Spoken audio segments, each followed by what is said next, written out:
Arif Virani was our guest last season. He was the candidate in the riding of Parkdale High Park. He won the NDP stronghold against Peggy Nash, the former NDP finance critic. First of all, congratulations on that win. Thank you very much. How does it feel? It feels terrific. I mean, it's very satisfying. It's rewarding. It's exhilarating. It's a little bit surreal, even though it's about 8 days old now. It's a number of things. A lot of emotions sort of going through my head, and sort of the family's excited. My extended family's very excited, and people in the riding are excited as well. 78 days, one longest campaigns on record. And we met even before that. You had the nomination prior to that, and you were campaigning. What did it feel like through that marathon campaign? It was a bit exhausting, to be candid. I remember around Labor Day thinking, wow, another 6 weeks of this. This has already taken a bit of a toll. At times it felt like it was never ending. Mm-hmm. It took a toll of sort of, there's an element of physical fatigue. My feet hurt a lot at the end of the day. How many shoes did you go through? I went through about a couple of pairs, but I tried to constantly replace my New Balance running shoes, and I'm not trying to plug New Balance, but they were phenomenal shoes, and I kept going back to them. I tried fancy dress shoes, I tried fancy walking shoes, but at the end of the day, these sort of marathon type running shoes were my go-to, and they were terrific for me. And it was, there was this definitely a physical toll, and as well as sort of needing to be mentally engaged from 9 a.m. till 9 p.m. every single night. You wanted downtime. I struggled with not being able to catch up with enough of the Blue Jays games, watching the 30-minute versions instead of the full versions. So there were some challenges, obviously, but it proved to be, the long campaign, I think, proved to be helpful, both locally and I think nationally. Mm-hmm. And I say that insofar as, again, taking on a well-known challenger, a well-known incumbent as a first-time challenger. People got, 7-8 days to get to know me, whether that was at events or at the doors. And I think people also had 7-8 days to get to know Justin Trudeau. I knew him from the past, as I mentioned to you in our last interview. I knew what he was capable of. I knew him as a person who was very conversant on the issues and had great leadership skills and great judgment, but I think Canadians needed to see that for themselves, and I think over 78 days they clearly did, particularly in the last 3 weeks of the campaign. Now, somebody told me that you knocked on virtually every door in your riding, something well over 80% of the doors. I think that's right. I mean, it was necessary. I think, again, as somebody who is a challenger, I think that's what you need to do. I, again, benefited from having been nominated last November, so I started knocking on doors in late January.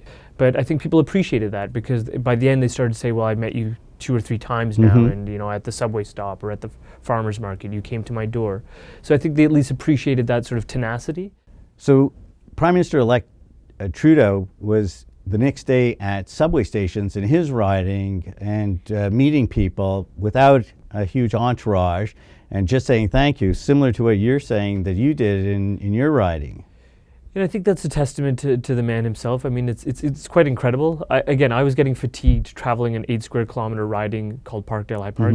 This man was traveling coast to coast to coast around the country, being apart from Sophie and his 3 kids. And the very next day, he's at a subway station in downtown Montreal. It's just tremendous in terms of his commitment, his level of engagement. And we take our cues from that, right? I always try and take good cues from people at any elected level in terms of what has worked for them and what is a successful sort of recipe. And, people had told me be out there regularly. And when I saw Justin Trudeau the next day doing it, I thought, well, I know what I'm doing this Saturday. And, taking my kids in tow is a way of sort of getting them actively involved, because, they certainly miss their dad. So, understandably. Now, the riding itself is being held by Peggy Nash, who's considered, like I said at the top, a heavyweight in the NDP. She's former party president. She held the finance critic role, and she's been successful over the years. Now, taking her on, a lot of people were not sure if this was the best riding to choose from. Yeah, and I think that's interesting because on a couple of fronts. One is that, first of all, I have a ton of respect for Peggy Nash. I have a ton of respect for anyone who's committed to serve and has served successfully. She dedicated 6 of the last 9 years serving as the Member of Parliament for that riding. But I also appreciate that, the riding had been won twice and lost twice by Ms. Nash, right? Right. So it went Liberal NDP in each of the last 4 elections, so 04, 06, 08, and 2011. So that metronome has proven consistent once again. It's flipped once again. I hope to ensure that, that's more of a longevity to the current run. down. But in terms of sort of taking on Ms. Nash, sure, it was definitely daunting. There's no doubt it was daunting. But I tend to see things as the glass is half full. I looked at the historic track record. I know about what I'm capable of as, in terms of my litigation practice for the last 14 years, in terms of my own sort of work ethic. And I knew how people were responding to me. And they responded at that nomination. We had 1,630 people vote at a nomination meeting in a downtown Toronto riding, which was almost unheard of in Liberal Party circles. So you could sense that there was both an interest in politics, but also an interest in the Liberal Party's fortunes in Parkdale High Park, and I used that as good momentum and carried that forward into the election campaign. And was it daunting? Sure. Or were there times when I thought it wouldn't go so well? Definitely. I mean, that's the ebb and flow of any campaign.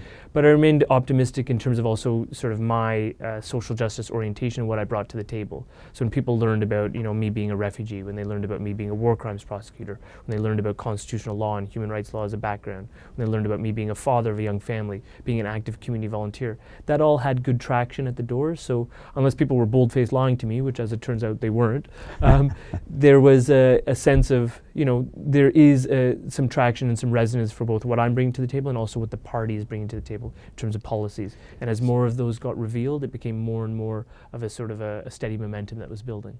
So let's talk about the issues that you faced at the door in your riding. What were people talking to you during the election about? So they talked to me a lot about the environment. They talked to me a lot about infrastructure. I mean, Parkdale High Park is Bloor West, it's Roncesvalles, it's High Park, it's the Junction. They talked to me about rail safety. But overarching concerns were the environment and how Canada had really lost its way on a very critical file for both my constituents, but also for the nation, and also about just basic infrastructure, how people were just anxious and stressed about their commuting times, the amount of time they were being spending time stuck in traffic, and also about how they didn't appreciate how they didn't understand why Stephen Harper wasn't appreciating the detrimental economic impact that was having, right? For an ostensible economic manager to not realize how our GDP was being depleted by people literally being stuck in traffic. They found that puzzling, and they just wanted infrastructure to be built, particularly in terms of transit, that would actually get people or goods to market faster, or people to work faster, or people to school faster.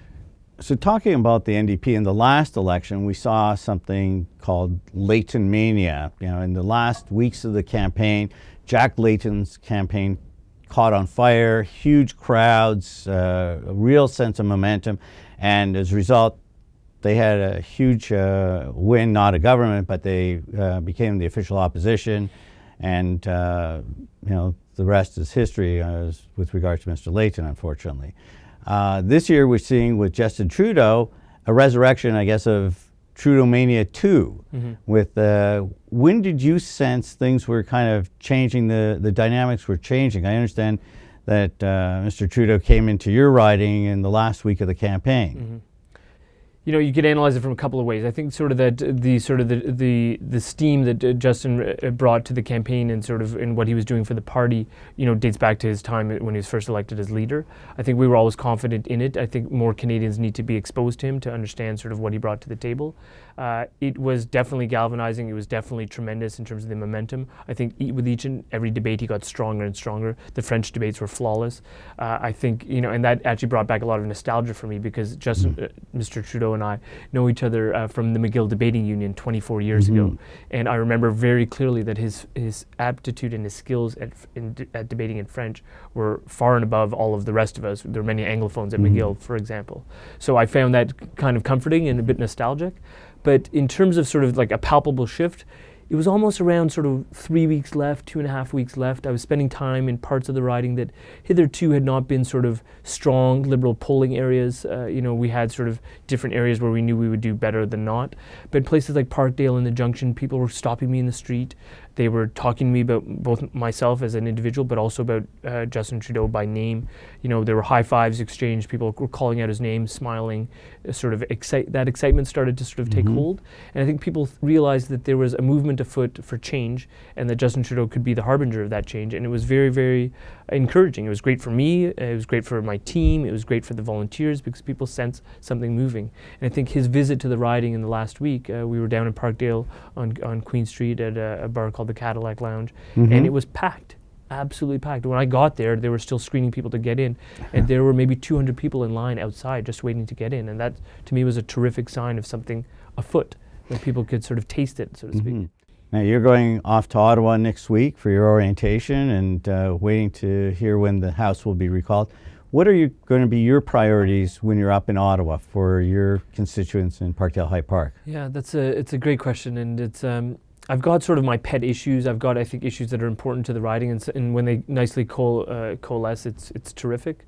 There have been people who are talking to me during the campaign and have been talking to me sort of nonstop since about the Syrian refugee crisis. And again, you'll recollect I came here as a refugee from Uganda in 1972, and I said very candidly to many people at the doors, at a Rogers TV debate, etc., that had the previous government, the previous Conservative government, been in power in 1972 when I was in jeopardy with my family in Idi Amin's Uganda, it's unlikely that we would have arrived if that kind of political orientation was in power in 1972. And I'm very thankful for the opportunities that were provided to me and my family and 7,000 other Ugandan Asians here in this country. And I want to make sure that, we pay that forward. And so what that means for me personally, and again, it's also a concern for my riding, is that people want Syrian refugees to be brought to this country as fast as possible. We've made that commitment. I know that there are logistical hurdles we need to cross. We know we need to galvanize forces. We need to coordinate things both with Immigration Canada, potentially with military assistance, etc.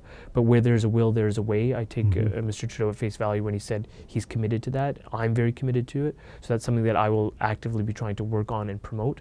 But it goes beyond that, because it's not just bringing refugees into the country and then sort of leaving them to sort of fend for themselves. It's about, for example, restoring the IFH, the Interim Federal Health Program, where you get medical care provided to all refugee applicants, for example. It's about settlement services and ensuring they're adequately funded so we have an ability to house, train, find work for newcomers to the country. So those are some immediate objectives. I also have a macro sort of step back objective, which deals with my background as a constitutional lawyer and a human rights advocate. I want to see justice and legal and human rights policies corrected. We've spent 9.5 years sort of in a bit of a never land where approaches to law and order have been bigger jails and longer mandatory minimums, and a series of sort of setbacks by the Supreme Court of Canada, thankfully, who are acting as the last backstop to protect people's civil liberties and charter rights. I want to be part of a government that's going to be at the forefront of leading in advance and protecting people's charter rights and values and civil liberties going forward, and not relying upon the courts to sort of be that safeguard. We should be leading ourselves. So those are some of the objectives. I've been chatting with newly elected Liberal MP for Parkdale High Park, Arif Virani. Thank you so much for joining today. Thank you.